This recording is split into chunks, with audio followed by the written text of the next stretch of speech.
going on, family? This is David W. Williams, the online traffic expert and the founder and owner of Digital Underground. And today what we're going to talk about is characteristics of an entrepreneur. And this is part one of a particular series that I'm going to be doing on these characteristics. And this is for the person that is trying to transition into entrepreneurship, and they already understand that they don't necessarily possess the characteristics of a successful entrepreneur. However, they're motivated to learn those characteristics because they want to be successful. See, we understand that in life, there are characteristics or features that can be attributed to the success or failure of an individual or a group. So, for example, if you want to be a great swimmer, you have to love the water. And if you hate swimming and you have to be forced to get in the water, the probability of you becoming the next Michael Phelps are very slim. So when we look at entrepreneurs, we understand that successful entrepreneurs often share similar characteristics. However, for the majority of us, because of the way we've been conditioned in society, we have never been explained and been developed in those particular characteristic paths. So in this series of articles, what we're going to do is we're going to break down each characteristic of success. So what we have right now is the characteristics of success, which are going to be action orientated, resilience, and providing value. And so for action orientated, we need to understand that some action is better than doing nothing. So instead of doing nothing, do something. And even though it may be the wrong thing, you can always adjust at a later time, but doing nothing will always lead to nothing. You want to figure out simple, inexpensive ways to test your ideas. Find a simple and an inexpensive way to test what you want to do instead of sinking all your money and all your resources into this one grand project without understanding if it ever works. Be first to market with ideas. There's always been a first mover advantage in this online internet area. Your first mover advantage doesn't last as long as it lasted 20, 30, 40 years ago. But there is still a first mover advantage where you can be first to market with a particular product or service. You have an advantage over your competitors because you can position yourself as the leader in that particular market or service in the consumer's eyes if you can do it first.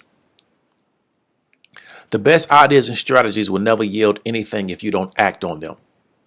So we need to understand that if you never do anything, the best ideas and strategies will never yield anything. So you can have the best ideas in your head. However, if you don't do anything, they don't matter. They just stay in your head. You need to be decisive in your decision making. Many people have to make a decision in their business and they procrastinate on the decision. And because they procrastinate on the decision never gets made and it negatively affects their business. When you need to make a decision, you need to either come up with a process or a system to go about your decision making process, but you need to make sure you go and make that decision. And then we go into speed of implementation is the best competitive advantage. The best competitive advantage is speed of implementation. When you learn something from somebody or something, you need to make sure that you implement it as fast as possible. Now we're going into the second characteristic, which is going to be resilience. And so there's a song by a rapper named Juvenile, and he talks about how you need to bounce back. And what the song really means is that you have to bounce back from setbacks in life. So you're going to suffer setbacks. And you have to figure out how you're going to bounce back from that. So if you suffer a loss, you have to get right back into the game. So if something doesn't go your way, yes, you may be disappointed. Yes, you may feel defeated at that moment, but you have to figure out how can I get right back in the game so I can keep moving forward. We understand that many entrepreneurs have risked everything to become successful. When you look at certain entrepreneurs, you see how they took a second mortgage out on their house, how they took out loans, how they did whatever they had to do, how a lot of them have faced bankruptcy to put themselves in position to become successful because that's how strong their drive was to be successful. We go into the saying of that you have to take a loss to be a boss. That's an old saying. It means that you're going to have to suffer some kind of setback to be in the position that you want to be in life. And then problem solving is a major part of having a business. When you have a business, you're going to have to solve problems. And that is an instrumental part of being a successful entrepreneur, is not avoiding problems, but solving problems as they appear. Now we're going into the third area, which is providing value. What you want to do is you want to under promise and over deliver. So what you don't want to do is make it seem as if your product or service is the greatest thing since sliced bread, and then you don't fulfill on that. You want to promote what you have. You want to promote your offering. And then what you want to deliver is something that is going to be 5 or 10 times the value of what you essentially promoted to people. Don't build your business off of bullshit. Okay, this is something you really see in the internet marketing space, the online space, is that people are building their business off of bullshit. Don't do that. Okay, build your business off of what's actually there and what you can actually provide. Go for the win-win in business.